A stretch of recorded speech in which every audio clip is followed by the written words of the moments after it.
Nessa primeira parte minha aqui é um único tema e de alguma maneira está inserido dentro de tudo que vocês falaram. Não é?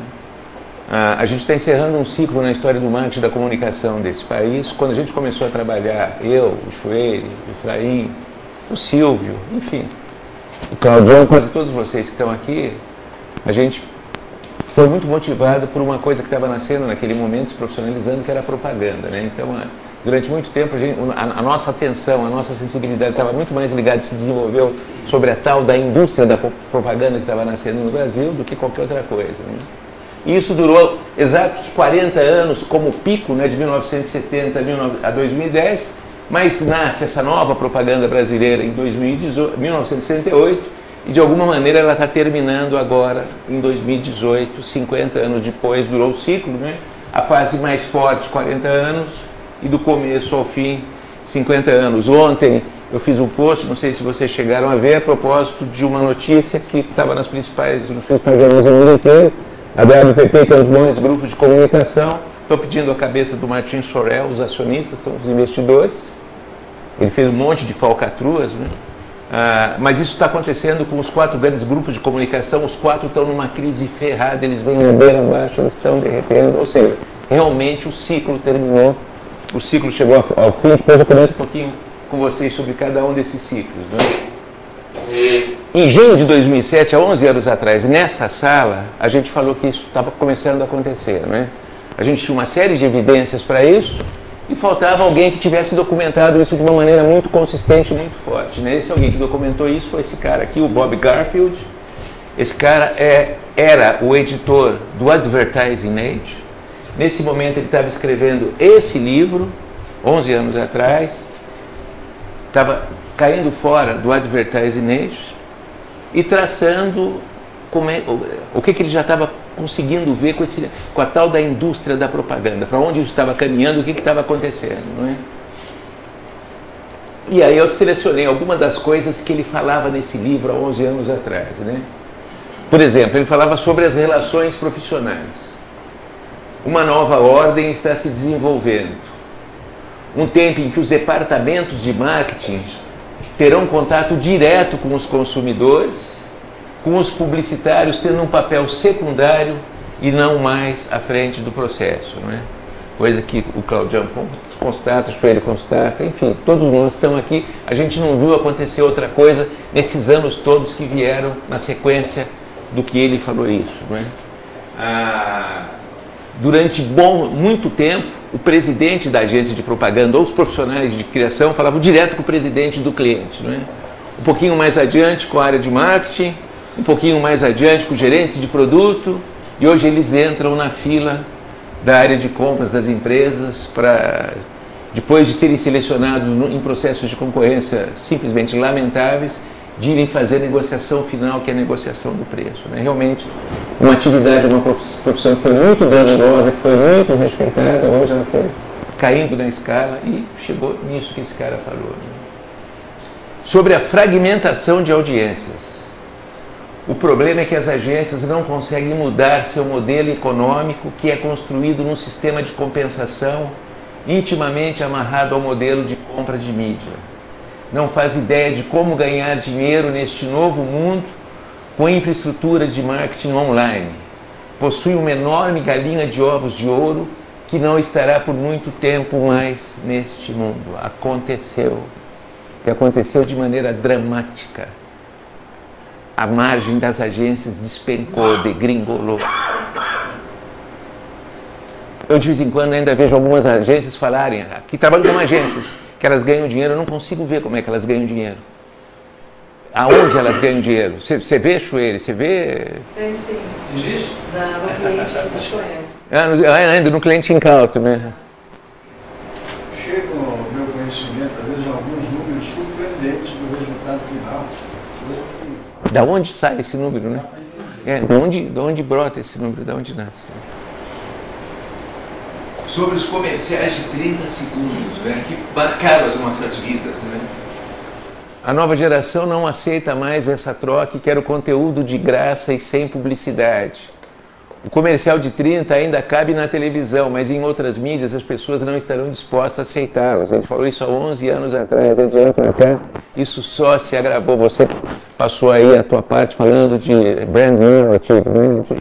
De brand content, né? Sobre as produtoras. Essas empresas estão ferradas, mais que qualquer outro segmento. Serão abusadas, sodomizadas e mortas. Haverá uma expansão de vídeos online, mas serão feitos por pessoas a partir dos seus laptops. Ele estava aqui prevendo a geração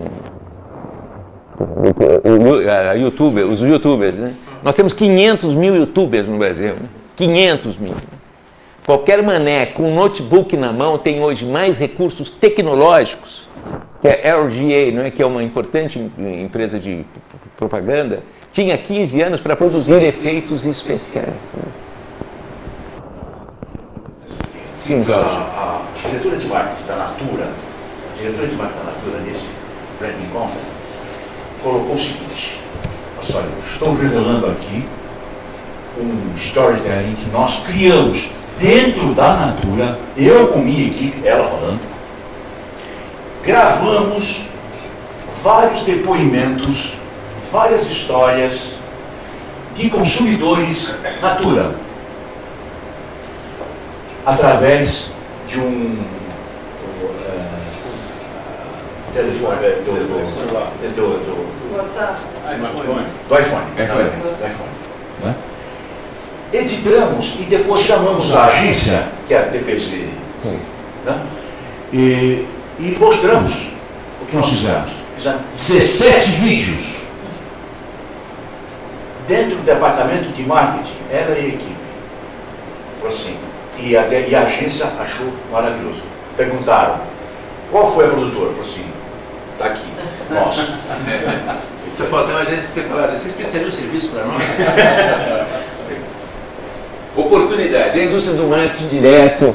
Aqui, Efraim, talvez esteja uma coisa que a gente conversou sempre muito, nós dois conversamos, né? Que eu, de alguma maneira, cobrava de você, né? Que eu acho que ele tinha razão, né? Eu acho que, de alguma maneira, foi uma oportunidade que ficou perdida por todo o território do marketing direto, né? A indústria do marketing direto está muito bem posicionada, ele falava, para uma genuína transição ao mundo online. São muito bem disciplinadas no contato direto com o consumidor e não terão dificuldades de passar a fazer esse trabalho pela internet.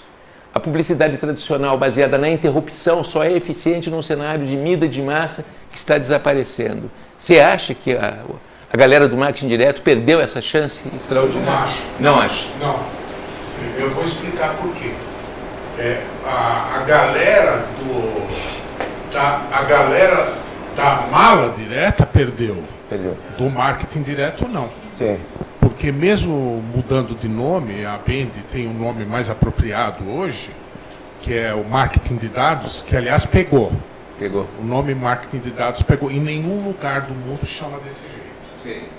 É mais curtinho. Eu inclusive imagino que no futuro próximo não vai ser mais marketing de dados, inclusive vai ser marketing dados só, como foi o marketing promocional. Lá fora o que é? Data marketing? Eles complicaram a vida, por isso que eu não mudei antes, né, enquanto eu estava na vida. Eles chamavam de data-driven marketing. Então é um palavrão, uma denominação do trade. E marketing de dados ele casa, porque inclusive o advertising ele também pratica o marketing de dados hoje, né? Então eu acho que o marketing direto não perdeu a chance. Ponto nenhum, nem a chance.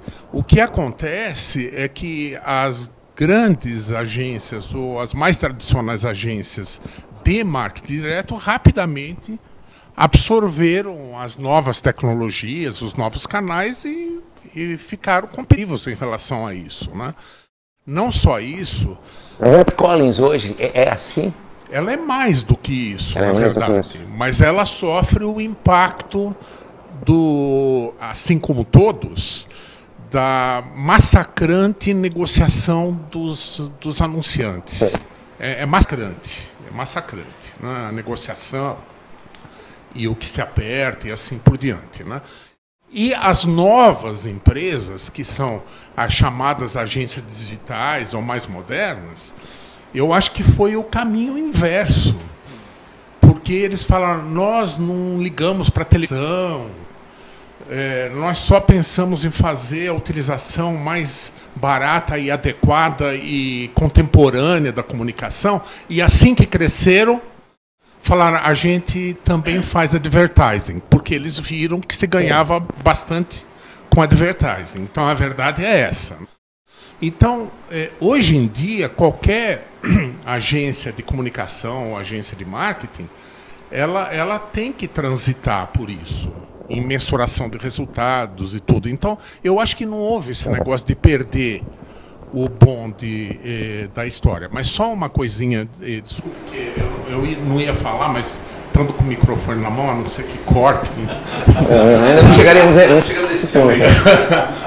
Que aquilo que se fala do cliente produzindo as campanhas, é engraçado, a gente sendo mais rodado e o tempo passado, você acaba enxergando coisas que as pessoas que são dessa geração não têm a menor ideia de como foram, né? E nós mesmos esquecemos. Porque o cliente sempre quis meter o bico na criação e produzir ele mesmo. Tanto é que existiam as house agencies, que eram pudiadas, inclusive, porque elas faziam campanhas de má qualidade, e elas não tinham domínio de nada, então era visivelmente notável a diferença de qualidade. E os clientes faziam isso porque eles não queriam pagar o que boas agências faziam. Então, hoje, o que mudou foi isso. Sim. Porque não é que são house agencies que fazem. Então, é uma geração de conteúdo motivada à acessibilidade escancarada da tecnologia que está aberta. Né? Então, e aí sai uma cereja e um cesto cheio de manga verde. Porque quando você não tem profissionais fazendo um determinado trabalho, sai qualquer coisa, né? Eu sei que existem coisas muito boas, muito criativas, muito bacanas, mas também existem coisas que quando você vai ver... Sobre a tua propaganda brasileira. 11 anos atrás. Me parece que a propaganda brasileira não incorpora as pequenas verdades humanas do cotidiano, com sustos, angústias, ironias, ceticismo, enquanto as peças argentinas são totalmente baseadas nelas. É incrível, né? É incrível isso. É incrível. Muito bom. Se formos pegar os leões brasileiros de Cannes e conquistados em filmes e fizermos uma comparação com a importância dos produtos anunciados, não há correlação. A venda de produtos e serviços parece ser a última coisa levada em conta pelos publicitários brasileiros e é absolutamente verdadeiro. O culto à vaidade nesse país atingiu dimensões absurdas, né? Absolutamente. Eles eram para ganhar prêmio. Uma vergonha.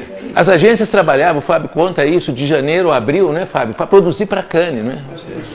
O jeitinho brasileiro é uma dessas coisas, é uma dessas verdades que todo mundo acha, não tem importância. A destruição do Rio, quando eu morei lá, eu saí de lá há 30 anos. Tá certo? Então vinha por quê? Porque, não, isso aí o jogo do bicho não é crime, é contravenção. Né? Então eles iam assim, ignorando uma realidade, e estão afundados lá. E o país se afundou também, ignorando tudo isso que nós vimos no passado.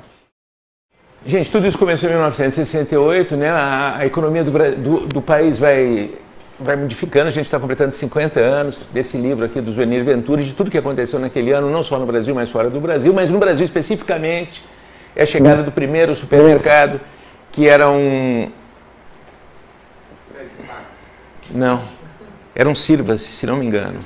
Onde hoje é o Pão de Açúcar, aqui na Consolação. Foi o primeiro, o segundo foi foi ali no centrão da cidade, e o terceiro foi na Rua das Palmeiras, aí já era um pegue-pague. O primeiro shopping center, o Iguatemi, começa a se multiplicar o licensing, o franchising, a Editora Abril chegando por aqui, lançando as revistas de texto, o Boni indo para a Globo, né?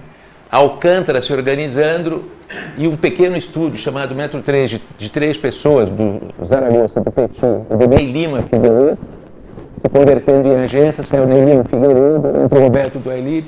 Então, 1968, 69, 67 começa com esse cenário, com essa característica. Um país modernizando a sua economia, muito dependendo de comunicação, de publicidade, e aí começa a se formar a tal da nova propaganda brasileira, da propaganda brasileira. Não é? Eu coloquei alguns pioneiros aqui, pedi para o Celso me ajudar, só coletivo um descuido, Celso, que é o que a gente colocou o Geraldo Alonso Filho, era o Geraldão para colocar aqui, mas tudo bem, fica valendo, né? Essas são as pessoas que, de alguma maneira, com as quais o Choro conviveu, eu convivi, o Claudião conviveu, o Silvio conviveu, enfim, que fizeram a publicidade brasileira. O Alex Pericinoto está por aí ainda, ele não está muito bem de saúde, mas, enfim, continua vivo, continua por aí. Né? Criativo, né? Criativo, de verdade, a grande diferença que eu falei para vocês lá atrás, da Almap e do Metro 3, que acabou virando DPZ depois, né? Onde de verdade essa nova propaganda, as raízes estão nessas duas agências. Na DPZ era a contribuição do ponto de vista de direção de arte que os espanhóis trouxeram para o nosso país, né? O Petit e o Zara. E especificamente na Almap, que foi o grande templo da criatividade, onde verdadeiramente nasceu a criatividade moderna da propaganda, onde o Schoer trabalhou, o Claudião trabalhou, eu trabalhei. Mas era uma agência que tinha um diferencial, que ela tinha os dois lados do cérebro. As outras agências não tinha criação muito forte no Alex e tinha o planejamento nesse cara que está aqui, que é o Edson Silveira da Mota, que a grosso modo é o pai do Júlio Ribeiro, né? E do Elcio Emeriti e de outros grandes planejadores. Né? E a mídia era forte. A mídia era forte. Por que você pôs o Duda? Tudo não é posterior? Porque tem toda uma sequência lógica, mas com o Duda começa a nascer o marketing político, a conexão baiana, né? É o Rodrigo, sim, que foi então, mas de alguma maneira eles estavam juntos, porque o Duda trabalha com o Rodrigo era muito mais um cara de business, e o Duda muito mais um cara de criação. Então, de alguma maneira, esse marketing político que está aí, essa coisa toda que a gente está vendo, passa muito por essas duas pessoas, né? Como passa também pelo Petrônio, porque tem toda uma conexão gaúcha na publicidade brasileira, que antes da Revolução dominava as contas públicas e depois da Revolução todo mundo tinha certeza que eles iam perder todas. Não só não perderam nenhuma, como ganharam outras coisas. Né? Porque sabiam. Faltam 11 pessoas. Talvez até deu dois te colocado aí, sim. Na pesquisa. O Edson Silveira da Mota. Diga. Posso fazer? Lógico. O Edson Silveira da Mota. O Edson Silveira da Mota. Você trabalhou com ele, Claudio? Trabalhei. Quando eu cheguei lá, ele não estava mais lá. Eu estava começando, né? Quer dizer, ele fez o planejamento para a Petrobras do lançamento de Lubrax 4. E foi de uma simplicidade incrível esse planejamento. Eu lembro muito bem que eu até participei da reunião. Né? Planejamento pronto, né? Estavam apresentando para o Alex. o Alex pegou uma caneta e falou assim: isto aqui é título, isto aqui é título, isto aqui é título, isto aqui é filme. Do planejamento, ele conceituou no Brax 4 o óleo da verdade, o óleo que chega até onde todos os outros chegam, mas que siga as recomendações do fabricante do seu carro. Guardei isso assim, memorizei. Do planejamento e da campanha, todinho. Que depois o Júlio Ribeiro fez isso na sequência, né? Que foi discípulo dele e acabou fazendo. O Hélio criou o Dêmetro, que foi a primeira forma de medição de audiência de televisão, junto com o Ibope, nossa cultura. Gente, só para registrar de vocês, quem deveria estar aqui é o pai dele, o Geraldo Alonso, o Geraldo já morreu, né? O Alex está vivo, ele não está muito bem de saúde, mas está bem. O Mauro Salles está vivo, mas ele tem um Alzheimer ferrado, né? Já há uns 4 ou 5 anos. O Petrônio foi embora. O Sérgio Amado faz parte da Conexão Baiana, né? Vocês têm aqui a Conexão Baiana. O Sérgio Amado tinha uma agência na Bahia, ele fez uma campanha contra o Antônio Carlos Magalhães, onde eles pegaram um sósia do Antônio Carlos Magalhães num comercial, e ele ficava passeando na rua daquele jeito do Antônio Carlos Magalhães, e aí passa um cachorro, ele chutava o cachorro. E o Antônio Carlos Magalhães deu 24 horas para ele sair da Bahia. Ao menos essa é a história que ele conta, né? Ele veio para São Paulo, ele conseguiu resgatar uma agência que estava mal para burro, que era a Denison, que foi comprada pela OGV, e hoje ele é o todo-poderoso da WPP no Brasil, ele está coordenando, mas eu não sei o que vai acontecer. Mas, de qualquer maneira, ele deve ser um cara muito hábil internamente nas empresas, porque externamente ele não aparece muito, ele não se manifesta, não é? O Duda, vocês todos acompanharam a história do Duda, não é? E a coisa mais maluca que tem é que um dia, quando o Nizam resolve montar a agência dele, ele compra a agência do Duda, né? Então, o Nizam nasce com uma agência que se chamava DM9, que é Duda Mendonça, que tem o nome do Duda, enfim. Ele assumiu. O Paulo Giovanni era um locutor de rádio desses horários matutinos, muito querido pelas mulheres do Rio de Janeiro, não é? Um dia ele se envereda pela publicidade, faz uma agência forte no Rio, depois vem para São Paulo, de publicitários que vieram de fora de outros estados e conseguiram fazer sucesso na publicidade brasileira. Seguramente o Paulo Giovanni é de longe o que conseguiu maiores sucessos e melhores resultados. O Roberto Dueguini está aí, os outros dois companheiros dele já foram embora, o Petit e o Zara. Mas o Silveira da Mota já morreu faz tempo, né? Já. O Favenco continua aí, ele trabalhou também na Standard, ele que de alguma maneira comprou a Davidson e ajudou o Sérgio a ficar no lugar dele na Standard. E o Rodrigo Sá Menezes continua aí. Mas faltam alguns. Não, faltam muitos. Um monte. Renato Castelo Branco. Renato Castelo Branco. Não, o Júlio ainda vai aparecer. O chefe. Agora, os gênios, entre aspas ou sem aspas, ou de qualquer maneira foram os que ficaram, que mais marcaram dessa publicidade, desses 40 anos de ouro da publicidade brasileira, que acabaram definitivamente, né?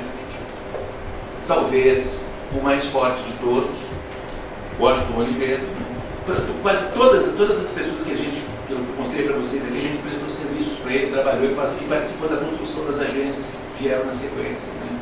Um caso dele, inclusive, quando ele saiu da DPZ, foi a Matia que a gente fez o projeto dele, um projeto que era absolutamente confidencial, levou 9 meses para ser feito, enfim. O Washington Oliveira hoje está morando em Londres, né? Pelas notícias que a gente lê.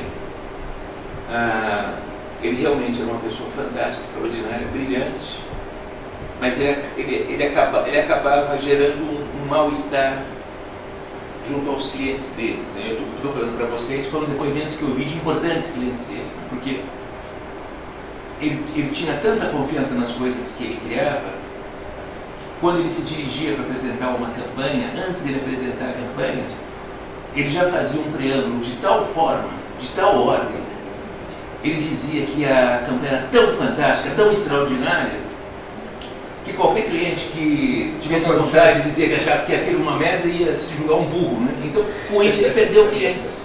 Ele perdeu clientes por causa dessa característica, por esse tipo de postura. Ele perdeu a conta do Unibanco por isso, né? A cúpula do Unibanco se cansava de ver o Washington chegar. Mas isso depois que aconteceu com ele ou antes? O tempo todo, mas aqui no começo, quando as pessoas eram meio ignorantes, não entendiam direito, todo mundo ia engolindo isso. Mas a partir de um determinado momento isso começou a incomodar profundamente, né? E aí veio o declínio dele, né? Mas enfim, é a referência. Ele é a grande marca do ponto de vista de empresário, de propaganda, de criação, que marca esses 40 anos de ouro da publicidade. É que o Marcelo Serra, que é de uma geração um pouquinho mais recente, tem 55 anos também, um projeto que a gente fez, que foi a Reengenharia da UMAP, né? Que é um profissional extraordinário, que ele teve a sensibilidade, a virtude, a inteligência de cair fora antes que o circo pegasse fogo, né? Ele caiu há 2 anos atrás, ele vendeu todas as ações dele, aí os grupos de comunicação estavam fortes. Será que ele vai fazer da vida? Aparentemente ele está surfando na Bahia, é isso?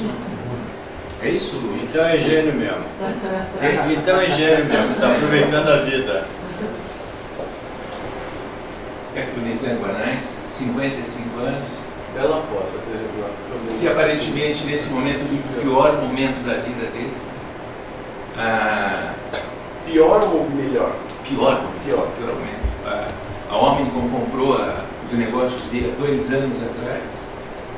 Comprou no início do declínio do negócio, de lá para cá só tem degringolado, e as agências dele vêm perdendo pontas uma atrás de outra. A partir daí ele acabou se desequilibrando do ponto de vista emocional e ele faz um monte de coisas que não são legais, né? Ainda recentemente, por causa de uma conta, ele virou garoto propaganda. O que era? Subaru? Subaru.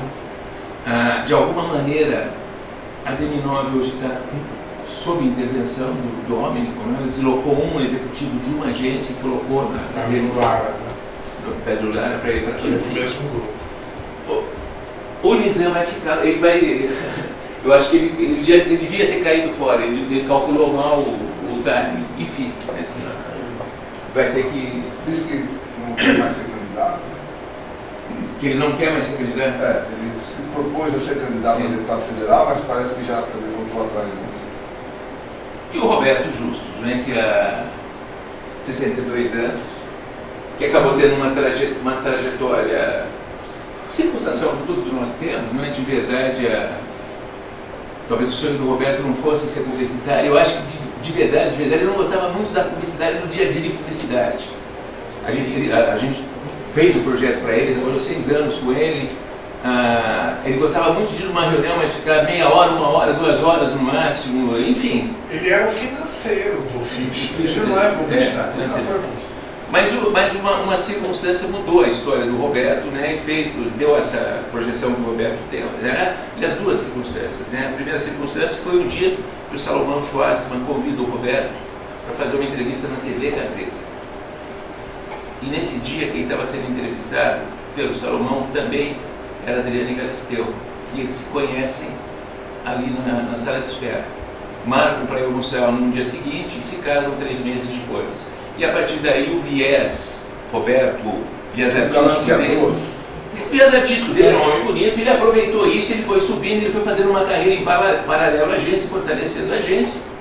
E a outra circunstância que mudou a vida dele, e mudou os negócios dele, é que ele atendia uma conta junto com o Nizam, que era a conta como é que chamava? Não, mas o Mansur. Que era do Mansur, que era o MAP e Ponto Frio. Era Ponto Frio? Mesbla. MAP e Mesbla. O Roberto atendia MAP e o Nizam atendia Mesbla. O Roberto cobrava um FII de 300 mil reais por mês e o Nizam cobrava um FII de 100 mil reais por mês. Os dois, naturalmente, não conseguiam pagar as contas com esse FII pelas estruturas que você tem que ter para montar varejo. Eles contavam muito com o BV. Se o BV é integral, então isso não se compensava. E um dia o Nizam procurou o Mansur e falou que pelos mesmos 100 ele atendia as duas contas. E o Roberto, que foi uma felicidade para o Roberto, porque aí ele foi prospectar Casas Bahia e acabou pegando Casas Bahia. Casas Bahia já saiu, ainda não sei, Casas Bahia não vai sair provavelmente. Está lá e fez do negócio dele, do grupo dele, a maior agência desse país. Mas enfim. Essas pessoas são algumas pessoas, talvez estejam faltando aqui algumas pessoas também, que marcam muito esse apogeu, o auge da propaganda. E Júlio Ribeiro, que tinha um oceano azul, né? Todas as agências vendiam criação, ele vendia planejamento, então ele ficou sozinho esses 40 anos. E ele não atendia a conta do governo nem de bebida. E no finalzinho ele falou que bebida ele atenderia, mas enfim. Mas ele tinha essa característica. As plataformas de comunicação, gente, estão todas elas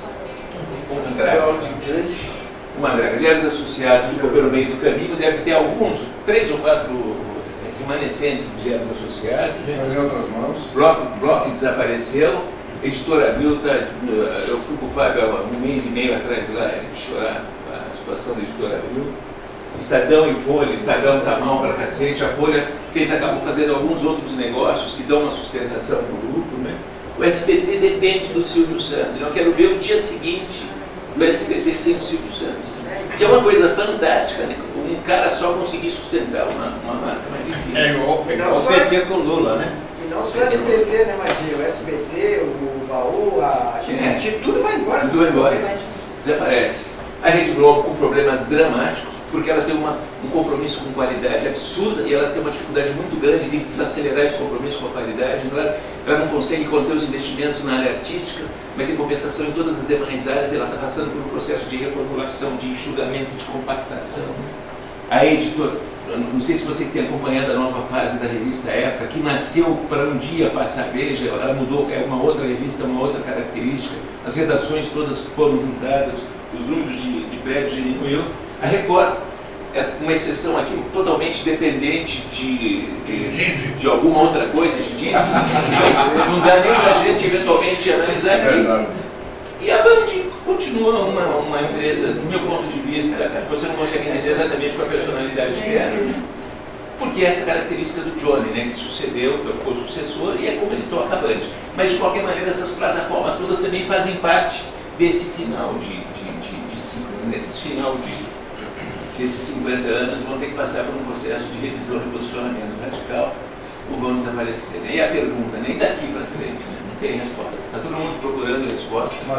Eu e o Fabião recebemos quase toda semana um monte de gente que vem aqui no novo projeto, muito grande. Eu separei três temas para a gente aqui, no tocante ao impacto da internet nas nossas vidas. O primeiro dos temas é em relação ao nosso peso. Se a gente for parar para analisar, depois do surgimento do Netflix, do Instagram, do Facebook, do WhatsApp, a gente se movimenta menos. A gente fica mais focado nos nossos sofazinhos ou olhando para uma telinha. Em decorrência, a gente se movimenta menos. Outra coisa que surgiram foram o iFood, o Rappi, o Uber Eats, entre outros que estão surgindo, e a gente passa a pedir mais comida delivery. E aí, uma pesquisa feita recentemente, com quase 460 médicos, 500 farmacêuticos e 1.000 americanos adultos, chegou à constatação de que emagrecer hoje é muito mais difícil do que era lá atrás. Ou seja, a internet, por decorrência, o Facebook, o Netflix, o Instagram, estão nos tornando pessoas mais fofinhas.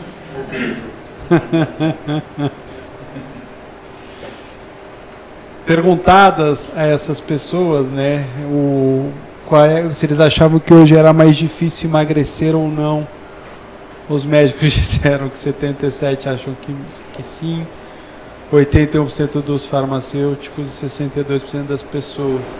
E se comparado a 10 anos, eles realmente acreditam que hoje é mais difícil emagrecer do que já foi um dia.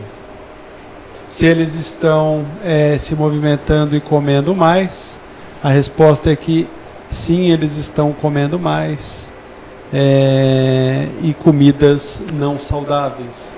É claro, você vai para o delivery, você não vai pedir um wrap, como diria a Bela Gil, né? Você vai na pizza, você vai no chinês, você vai no hambúrguer, você vai em coisas não tão saudáveis assim. Isto é, para a China ganhar a guerra não tem que fazer nada, é só esperar. É só esperar, só ficar quietinho ali. Exatamente. No tocante a práticas de esporte ainda, não obstante as pessoas acharem que elas praticam bastante esporte, os médicos e os farmacêuticos não concordam que as pessoas estão praticando esportes como elas deveriam. Ou seja, as pessoas ainda se equivocam achando que estão, mas na prática não. E aí, no tocante a homens e mulheres, é impressionante, porque se pergunta se eles estão fazendo esporte o suficiente, 70% dos homens acham que sim, enquanto 47% das mulheres acham que não. E se eles têm tempo suficiente para praticar esporte, para fazer atividades físicas, 71% dos homens acham que sim, 55% das mulheres acham que sim. E aí, a questão em relação à perda do peso, né? 4 em cada 10 adultos americanos estão tentando nesse exato momento, dizem que estão tentando perder peso. 6 em cada 10 eles se sentem frustrados porque não conseguem, né? 3 em cada 10 já são mais confiantes, que acham que vai conseguir. E nos últimos 5 anos, a média de tentativa dos americanos de perder peso foi 5 vezes. Ou seja, uma vez por ano eles tentam perder peso e não conseguem. Isso aqui é sério, gente. É realmente sério. É um desafio, porque é uma bomba que vai estourar na saúde. Aqui no Brasil, inclusive. Né? São contas para pagar. Nesses livros do Harari, Homo Deus e Homo Sapiens, ele diz que morre mais gente do peso que nas guerras todas. Fábio, eu tenho algo a dizer contra isso. Boa, vamos lá. Eu nunca pensei que a tecnologia e um aplicativo fossem tão importantes e eficazes para mim, para perder peso e ter uma atividade física. Eu tenho uma dificuldade enorme. Até o dia que eu descobri que o Health, ou Saúde, da Apple, que invade a intimidade da gente, contando os passos que a gente dá e os andares que a gente sobe e desce, mas eu não sabia que você não precisava ativar. Então ele tem sido extremamente importante para mim e estimulante para eu andar. E eu ando muito de metrô, então em vez de pegar a escada rolante, subir andares na minha casa, eu subo e desço, subo e desço, subo e desço, então eu utilizo ainda mais. Lógico que eu tenho que carregar mais tempo do que eu carregava antes o iPhone. E é impressionante. Me ajudou muito a perder peso e a fazer atividade física. Então depende como você usa, né? Na verdade, eu acho que não é a tecnologia, é você, parabéns. Sim, mas eu não tinha nenhum mensurador desse tipo. Então, a tecnologia, quando bem utilizada, Efraim, ela é muito legal. Mas a gente está falando da tecnologia sob a outra ótica. Mas em compensação, eu assisto muito Netflix, eu faço todas essas coisas e tem um aplicativozinho que mudou a minha vida. Eu posso te garantir que eu fico muito feliz por você, mas infelizmente são a minoria. Infelizmente. Ainda aí as 3 razões, né, principais para as pessoas quererem perder peso. Primeiro, ficar mais saudáveis. A segunda, para ficar mais bonitões. E a terceira, para se sentirem melhor consigo mesmo, né? E aí vem um dado, no mínimo, curioso, em relação às fotografias, né, as selfies. 3 em cada 10 mulheres americanas não querem ser fotografadas porque acham que estão acima do peso. Então não se sentem confortáveis em aparecer.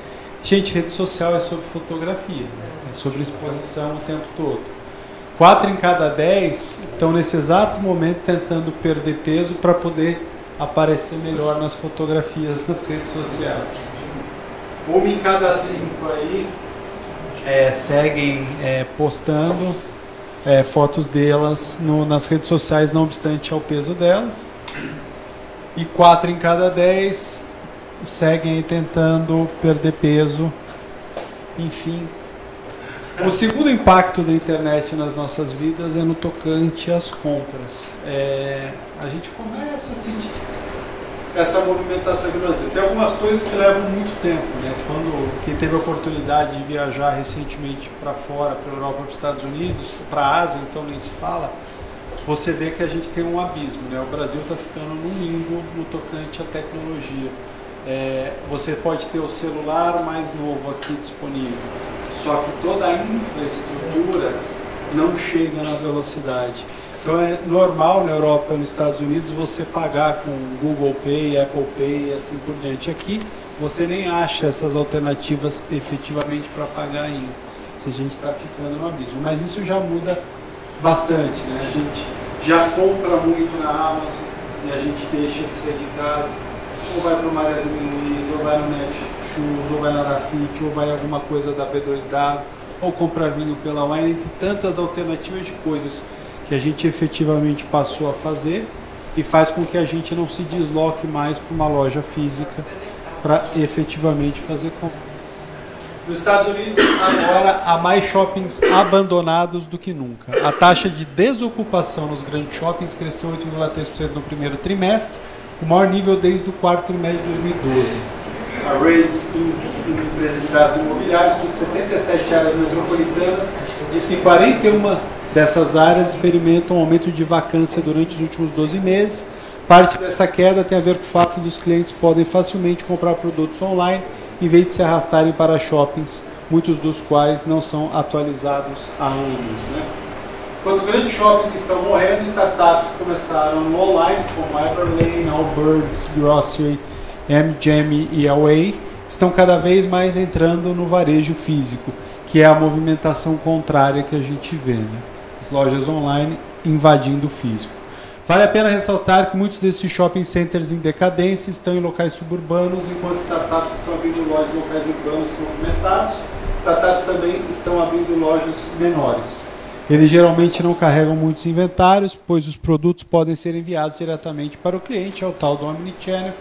E aqui, ainda para concluir, essas novas lojas oferecem muito mais do que oportunidade. O que elas oferecem? Elas oferecem experiência, gente. Experiência. E houve alguns esforços recentes de transformar shopping malls em outras coisas, como centros médicos, ginásios, parques, apartamentos e escolas, mas o fato é que muitos deles efetivamente estão lá abandonados nos Estados Unidos, e deve acontecer que nem aconteceu em Las Vegas, que você mostrou que deve ser tudo implodido aí e dar lugar para outras coisas. Agora, Fábio, é impressionante o que o Magazine Luiza, o que o Fred enxergou, o Fred Trajano, de loja física faz tempo, sem dúvida, sabe? Sem dúvida. Tanto que agora estão num outro momento. É impressionante. Mas o Magazine Luiza tinha aquele negócio esse negócio de videocassete gravado para a pessoa. Loja física. Meus Por produtos. exemplo, que mas há 20 anos atrás a Charles Schwab lançou o primeiro sistema de negociação de bolsa via internet. 20 anos atrás. Há 20 anos atrás, eles eram totalmente digitais.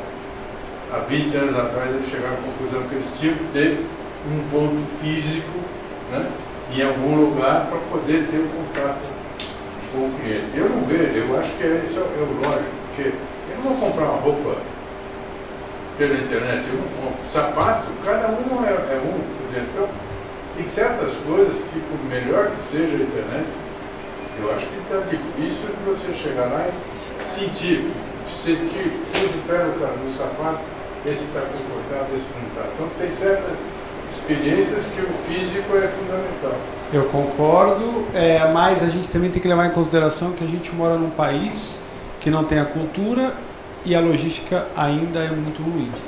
Quando você vai para os Estados Unidos, que tem cultura e tem logística, essa movimentação as pessoas têm muito menos bloqueio, Giba. Muito menos bloqueio. Eu tinha 19 anos, eu comprei um sapato que eu morava nos Estados Unidos pela internet. Eu tinha 19, eu vou fazer 56. Eu acho que as pessoas não veem o movimento que está acontecendo, demoram muito para cair a ficha, quando cai a ficha já foi com o Beleléu. Eu trabalhei em indústria fonográfica, que foi embora. Meu marido trabalhou em cinema, em home video, que foi embora. Então eu acho que as pessoas deviam olhar isso antes. Na época de músicos, Chitãozinho Chororó dizia que a gente tinha que ir para onde o povo vai. Então, para onde o movimento vai, é para onde você tem que ir. Meu pai já dizia há anos que shopping virou queijo suíço, cheio de buraco. E as pessoas não estão vendo. Ontem eu fui no shopping Vila Olímpia, você entra, não tem ninguém nas lojas. Ele entra, a faixa de alimentação fica lotada. Vou embora, o pessoal comeu, não tem ninguém. Como é que fecha a conta? A pessoa tem que pagar funcionário, luz, aluguel. Então, assim, quanto tempo ele vai demorar para se mexer? Quando ele já não tiver mais dinheiro? É isso que eu acho. As pessoas estão muito lentas. Elas demoram muito para tomar vai ter shopping que vai fechar aqui, que não vai aguentar.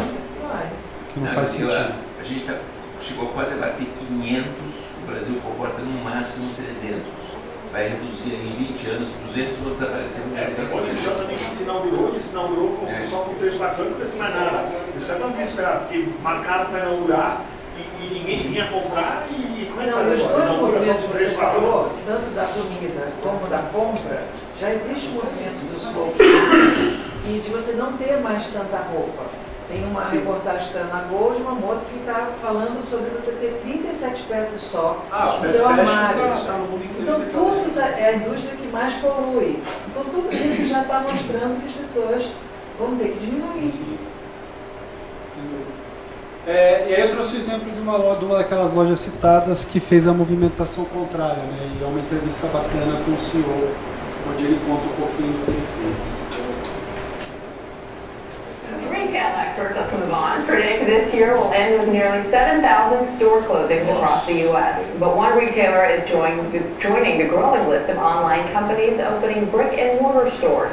Everlane, known for selling ethically made clothing and accessories at affordable prices, just opened its first physical store in New York City. The move marks a huge departure from what Everlane co-founder and CEO Michael Praisman told the New York Times in 2012. Back then, he said, "We are going to shut the company down before we go to physical retail." I am quoting you in your own words, Mark, to break you up. Fast Company estimates Everlane earned $100 million in revenue last year. Michael Praisman is at the table, so you kind of chuckled when you heard yourself a few years back. So why were you wrong? And why were you Michael, let's talk about that for just a second. Let's talk about it. Because you were so adamant about it, but I heard on the Oprah Winfrey Show years ago, you have the right to change your mind. No, and absolutely, we believe that. When we started 6 years ago, we thought we could do this online only. What we found is customers like to touch things before they buy them, you know, especially products when it's cashmere, when it's nice quality. And then moreover, Everlane is really about that ethical part of the brand, and we want to help bring that mission to life. So we've started to tell the stories of our product. We wanted to build a space where we can do that. And so we decided retail is that avenue for us. Was it a hard decision to make after you were so adamant about it? I'm not Everlane. Was it hard? I think the hardest part was the number of people telling me that I made that quote and rubbing it a bit in my face. But you know what? It's okay. So was it that you were facing declining sales, or you just weren't growing? No, we've been growing. We've been doubling every year for the past 3 years. It's really an opportunity for us to bring the mission to life. You know, the ethics, the transparency, we tell you the cost of everything we make and then what you're paying so you can see that markup, and we tell you the stories of our factories. And we want people to have a space where we can actually tell those stories in real life, not just online. But as you know, time is money for consumers these days, and it's really hard to get people into a store. What is it that you're doing that entices people to come in? It was a scene I never expected. We had 75 people in line the entire weekend for the store. And I think what they're looking for beyond just retail is an experience. They want to come in, they want to feel the brand, and they want to bring that to life. And traditional retail isn't doing that right now. For people that don't know what Everlane is, what do you sell? If I go to your store, what are you wearing your I am. Is this Everlane right here? Button downs, we have denim, we just launched denim, and it's mostly actually for women. We sell all basics. And the idea is to create the best quality basics and offer them in a transparent and ethical way. You keep saying that word transparent. What do you mean by that, being transparent? So imagine that you know when you buy our cashmere, you know the factory where it came from, you know how many workers work there, you know that we've done all the right audits, and every product you can feel comfortable buying from Everlane. I heard from reliable sources that there's something on your store that you can actually hear the making of a t-shirt. I have no idea what that means. So you can actually walk in, and we've recorded there's 13 sounds of a t-shirt, the different sewing, the different finishing, the dyeing process, and you can put that on and hear inside our factory. We actually even give, if you're in LA, we give tours of our factory. So where are most of your clothes made? So it depends. Every product is best for that country. So all of our shoes are made in Italy. We have cashmere that comes out of Inner Mongolia. We make t-shirts in Los Angeles, and there's a lot now happening in Vietnam. So denim, we found one of the cleanest factories in the world, and it's made just outside Ho Chi Minh City. And to go back to the experience of actually being in the store, what's interesting that we are seeing in more and more stores is the socializing, bringing people together, hosting events, doing yoga classes, what have you. So it's not about the individual shopper as much as about the collective experience. Yeah, we're not doing yoga classes yet. We don't have yoga clothes, but this evening we're hosting an event where people can come and learn about the future of retail, ask questions, and even ask me why we made certain decisions. So we're going to be doing events all throughout those months, and we believe that's a big part of the future of retail. And you started this company when you were 25. I love whiz kids like yourself. How old are you now? I'm 32. 32. So what did you see at 25 that you thought, I want to do what? I grew up on the West Coast, and on the West Coast there's this really open and honest way of communication. and the internet was part of that, the beatnik movement. We thought that we could do the same thing to apparel. And if you said affordable, what's your definition of affordable? We've got denim at $68. We've got button downs at $50. We've got silk all under $100. Who's your target consumer? In our mind, it's anyone who wants to know where their product comes from. So we're seeing people 18 years old and 65 years old come into the store.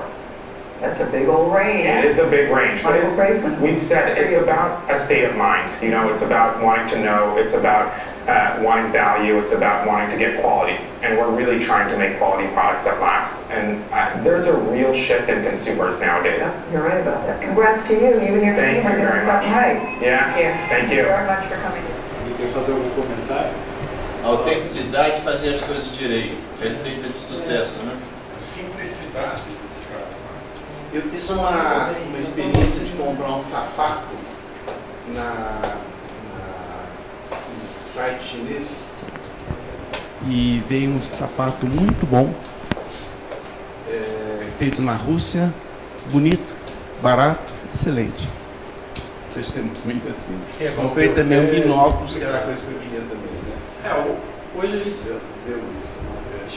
Só voltando acho que todo mundo está interessado em saber como é que é comprar um sapato, né? Veio da... Os últimos 5 foram na internet. É?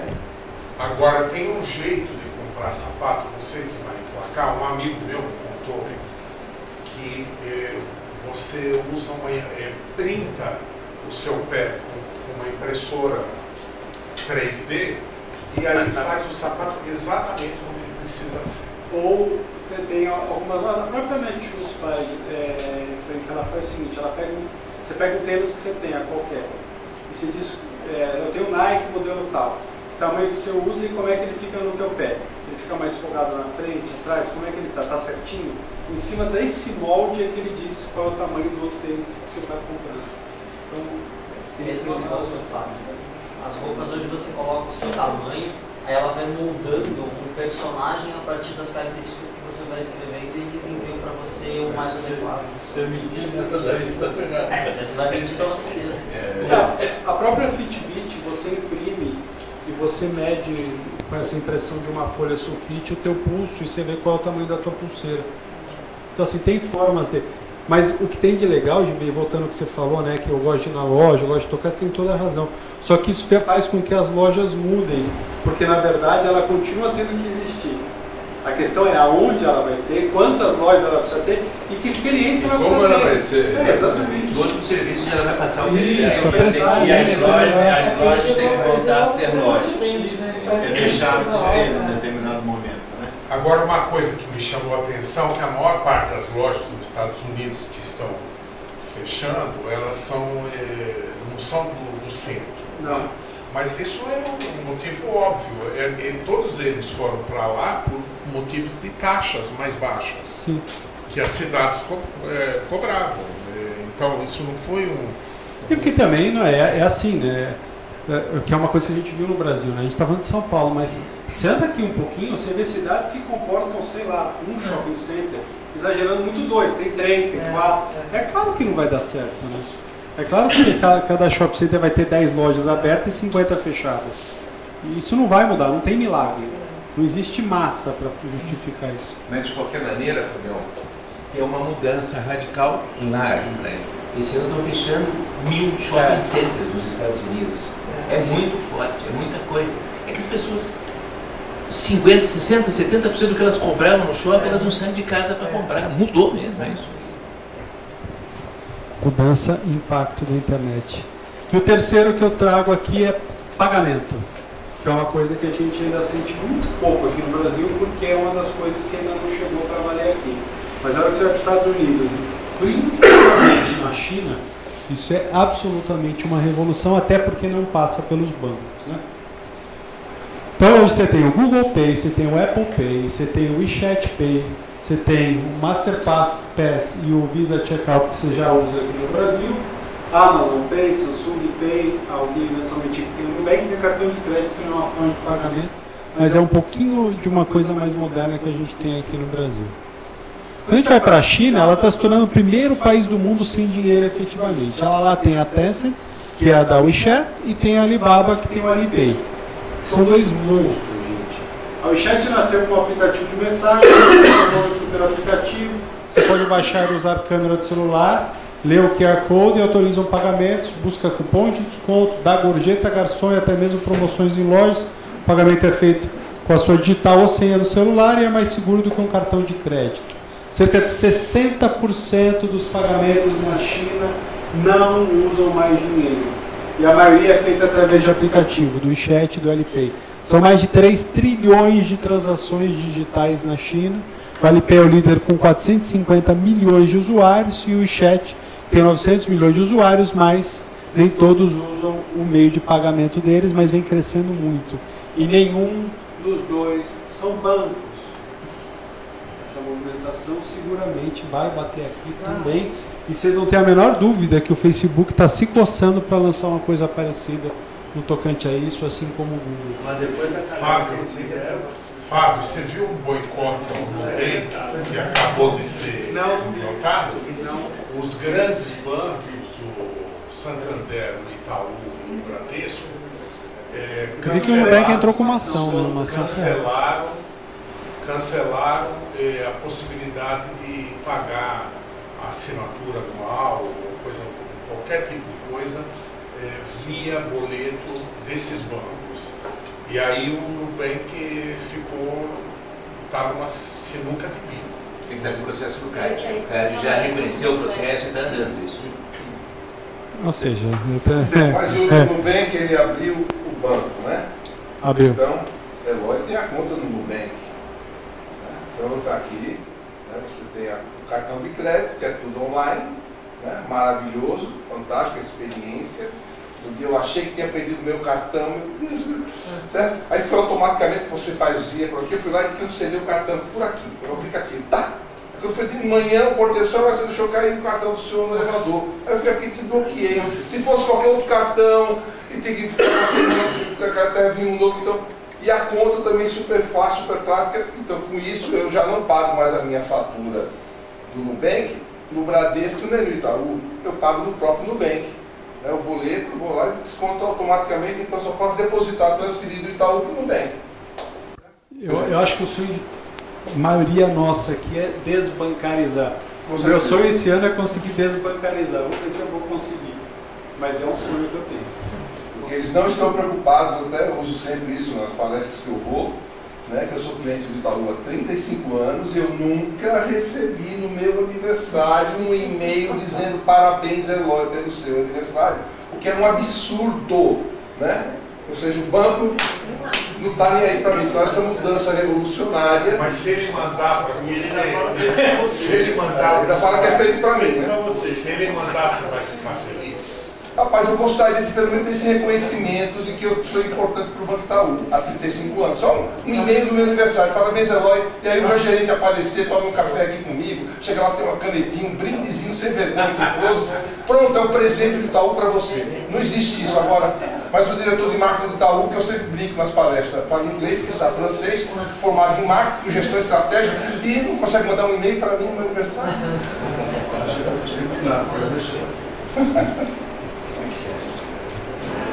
Enfim, e aí é que eu vou trazer um vídeo de um gringo que foi lá para a China e experienciou aí o WeChat e trouxe aqui para a gente dar uma olhada. Xiaotaoqiu is one of the most famous dim sum restaurants here in Guangzhou. What sets it apart is it now accepts WeChat for everything on the menu.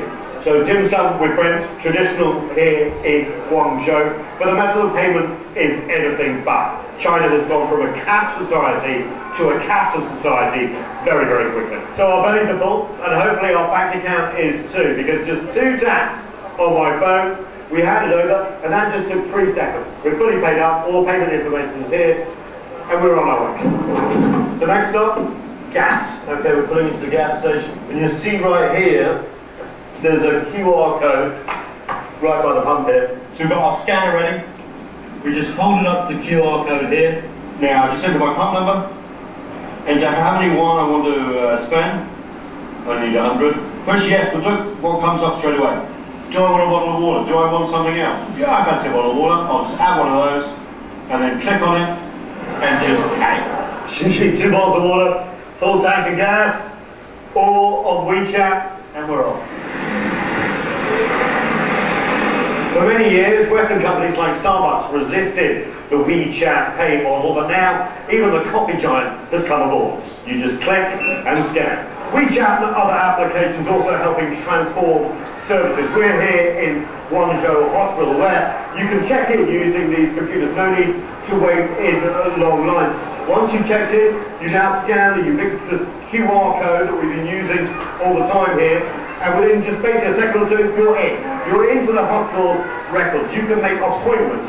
You can get your prescriptions. You can talk to your doctor. You can share medical information and your records. And it's not just hospitals like this as well. It's all sorts of local and other government services as well. You can pay your bills. You can even send mail from here and postcards. This sort of applications are transforming 21st century China. So you can use WeChat Pay in restaurants, you can now even use it in Starbucks. But what about markets like this? You'd normally have cash, right? Well, WeChat and others have thought of that as well. They put QR codes above the scales in your local market here. This is actually put in by a third-party vendor, a finance company. So you can buy your oranges and use your phone at the same time. 1, 2, how many do you want? 3, 4, 5, 6.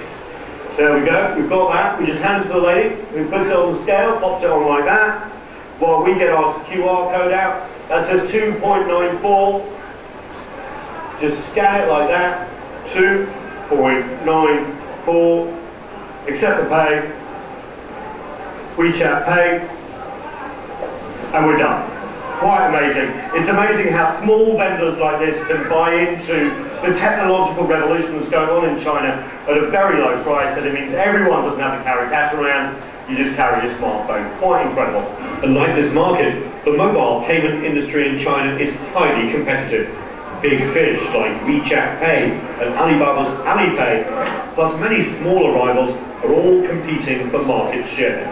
And the market for mobile payments has spawned a whole new industry of third-party companies who bring more and more services to mobile payment platforms. WeChat Pay and others are now spreading across the region too, allowing seamless mobile payments in more and more countries in Asia for Chinese traveling abroad.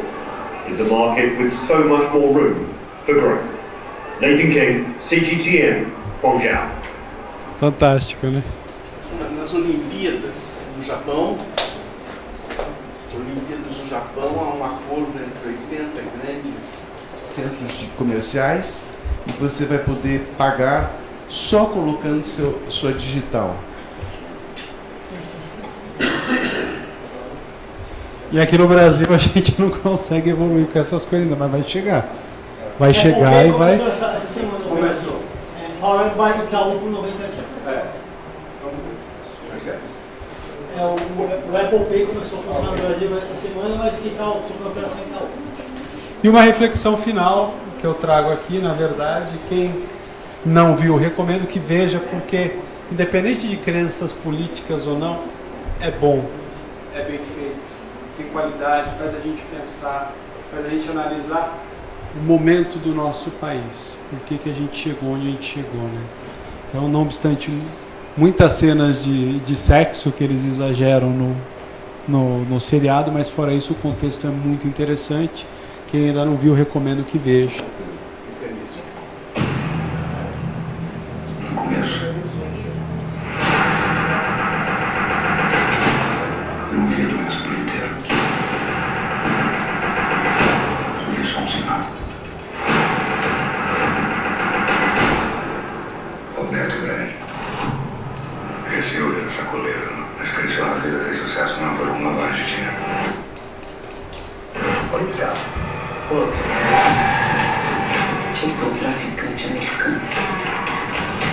Toda quinta-feira me davam dinheiro e usavam quentes torcedores de voz para não serem reconhecidos. Dramatista, né? Mas às vezes tudo se revela como um único deslize.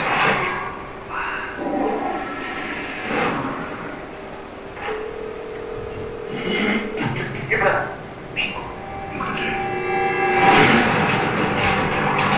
Seria falar para dificultar tudo. É o maior esquema de lavagem de dinheiro da história do Brasil.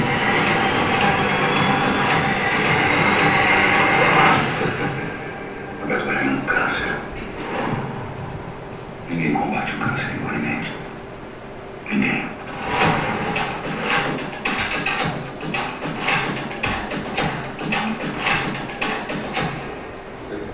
E é isso, celebrem hoje, tomem a cerveja de vocês às 5 da tarde, tomem champanhe, mas lembrem, foi uma pequena batalha numa guerra gigantesca.